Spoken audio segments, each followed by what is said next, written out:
everyone, welcome back to our YouTube channel. I am your host Jordan, and I'm here to give you another review and recap of Monday Night Raw. As you can see, I'm in my car. I'm currently in work at the moment, but I'm on break, so I thought let's chuck in a cheeky review while I'm at it.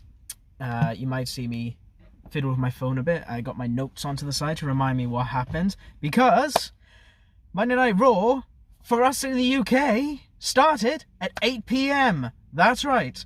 So all you American viewers, suck it.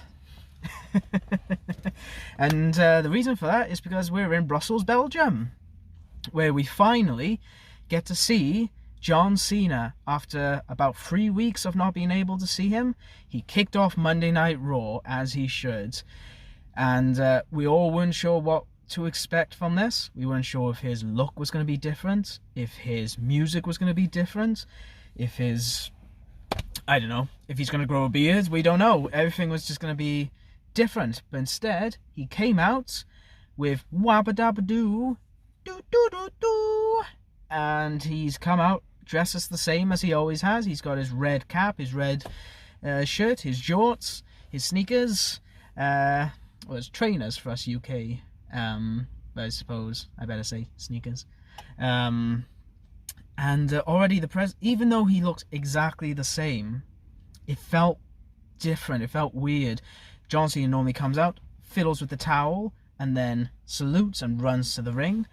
He didn't. He just showed off his towel, whipped it, and just slowly walked to the ring, looking like your grumpy dad that just has to go and clean up his child's mess.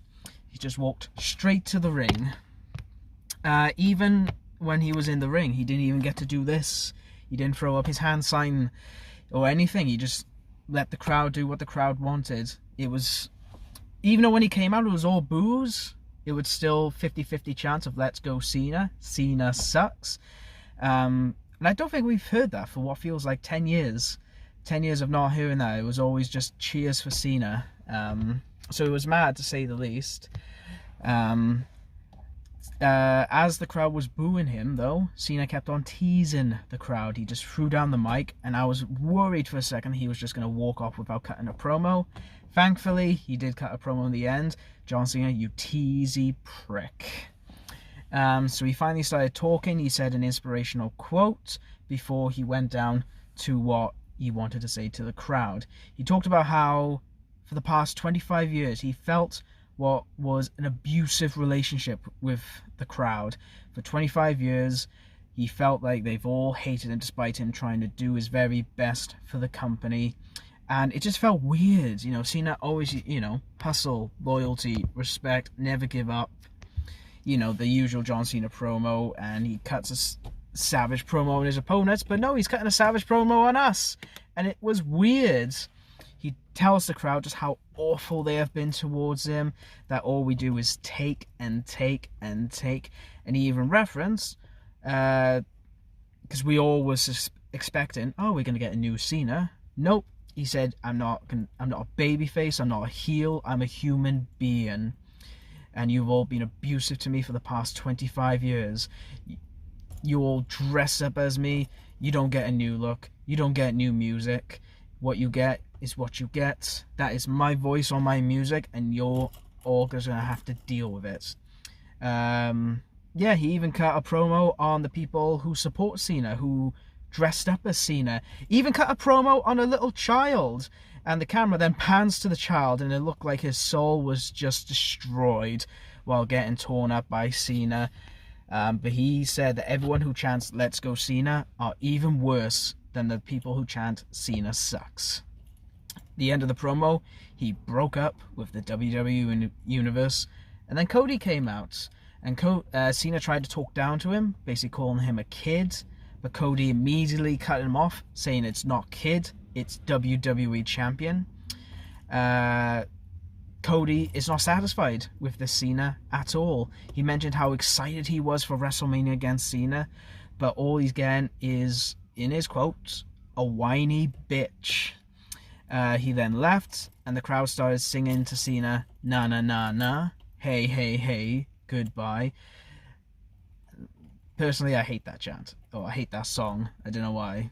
Although I joined in when they sang it to Stephanie all those years ago. So, I don't know. Maybe I'm just a hypocrite. But this was a really bizarre promo for me. Just seeing Cena, because I grew up with John Cena. I'm 28 years old.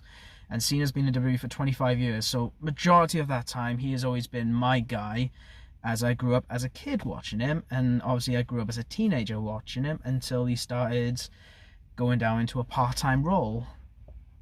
Even Michael Cole cut a promo on commentary saying he praised Cena as someone who he and the fans respected until today, where Cole has called John Cena a prick on commentary. And we all know Michael Cole, he doesn't swear. So even him calling John Cena a prick just made me go, you know.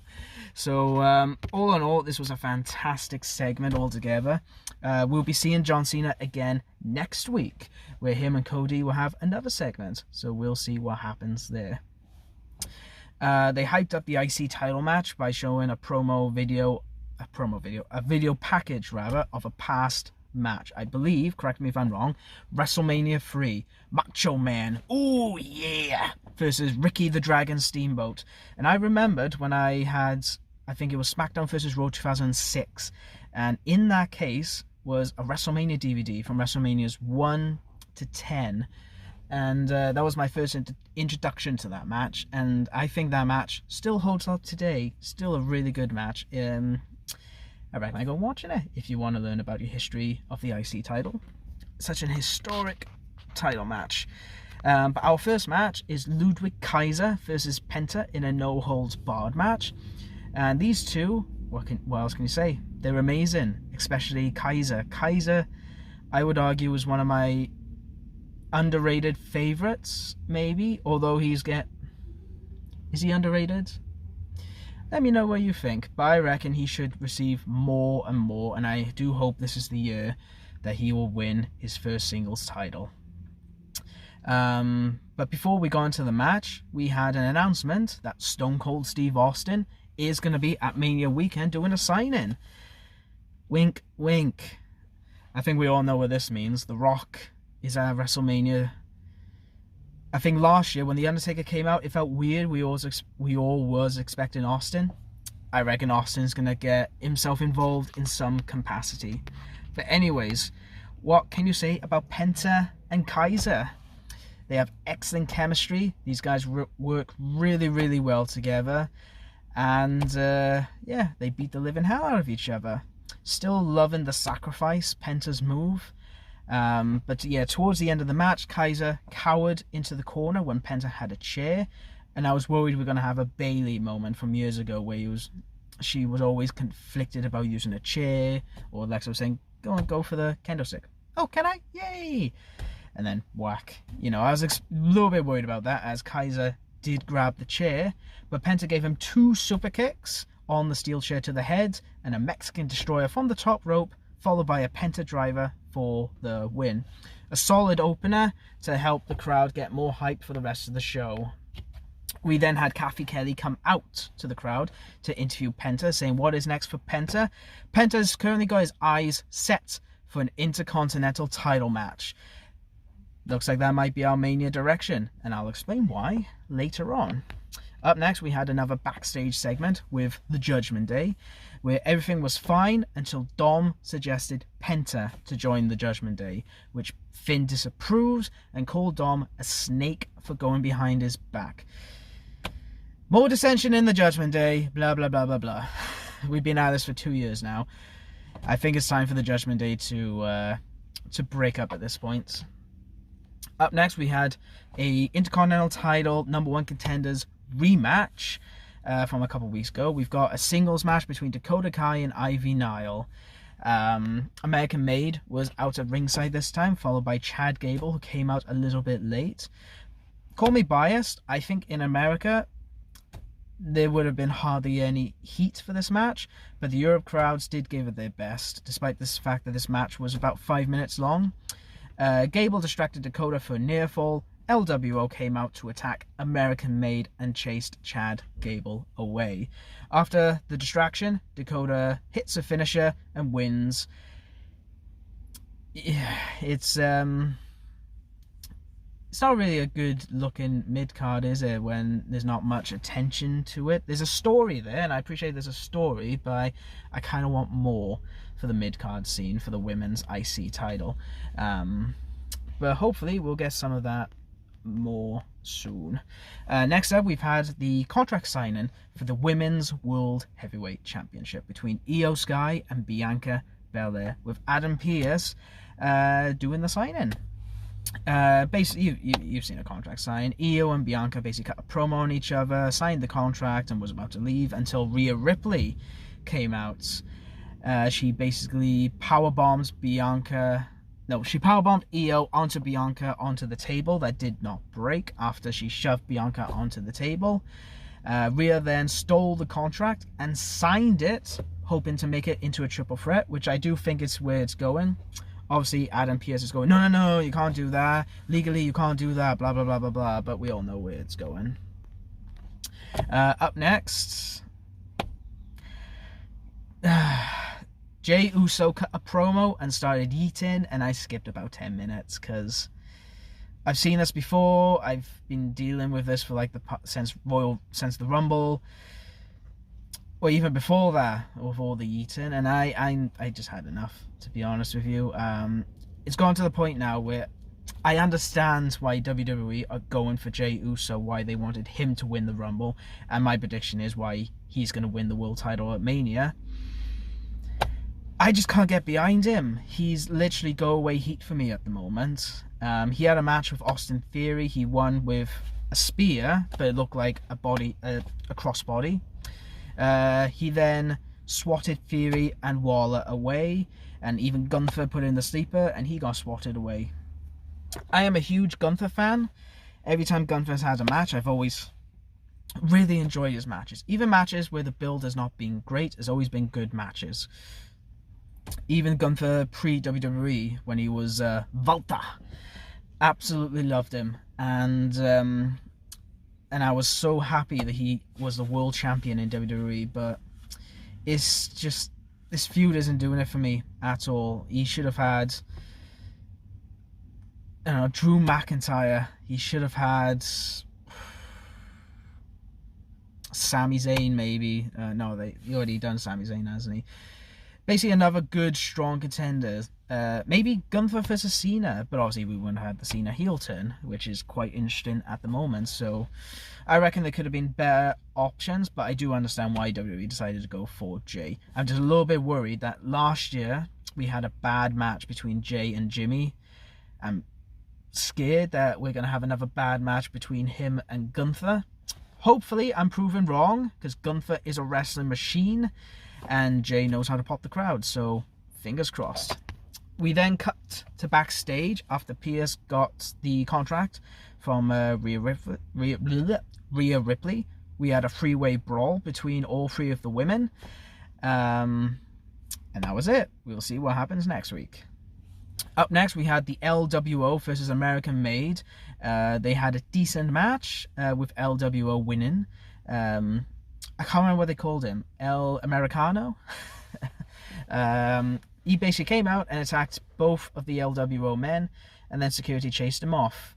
I think we all know it's Chad Gable, but I'm quite curious to know who else is involved from last week, where Gable was getting accused and the masked man was right behind him. So I'm quite curious to see where they're going to go with this. Up next, Seth Rollins came out. I'm going to sound like a Debbie Downer. I just don't like his entrance. I don't like his music. It's probably fun if I was there in the crowd, but I don't know. He just comes across like a dick. But I guess that's the point, really. Rollins didn't blame Roman for what he done last week, as Rollins said he would have done the exact same thing himself, and expressed that he wanted a few more seconds with Punk before Roman dragged him out of the cage, while calling Punk a lucky loser, as he would have curb stomped his head into the mat again. Rollins had teased that he is going to go to SmackDown to see Punk and Reigns. It does look like we might be getting a triple threat match.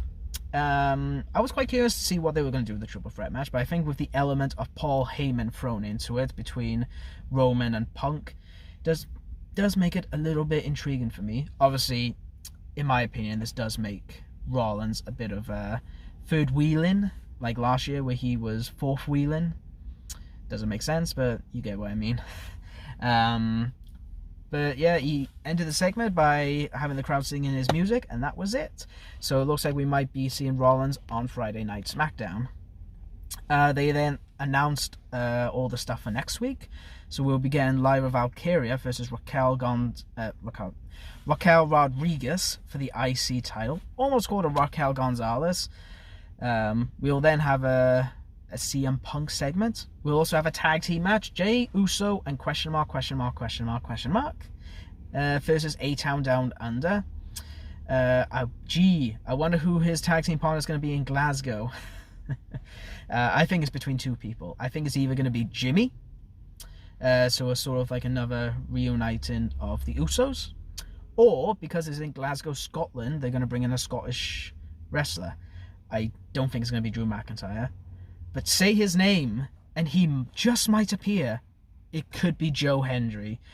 We shall see next week. And we will also get Cody and Cena in another segment as well. Kathy Kelly interviews AJ Styles about Logan Paul.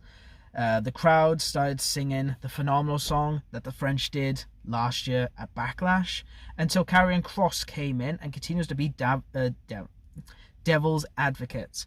So I'm quite curious to see what's going to happen with Kross and AJ. I do think it's going to be AJ and Logan at Mania, but with the introduction of Kross, might be a Mania, might be a Raw match, might be a Ram match. We'll have to wait and see what happens. So now we've got the main event match between Braun Breaker and Finn Balor. But before Braun could make his entrance, he came face to face with Penta, teasing what might potentially happen. We had a bit of a back and forth, and then the Judgment Day came down to try and, I guess, even the odds, because Braun is technically 4 men in one body. Braun clotheslines Finn from the ring to the table. It's a thing of beauty. Finn went from the Finn went for the coup de grace, but Braun stopped him just for the Judgment Day to try and interfere.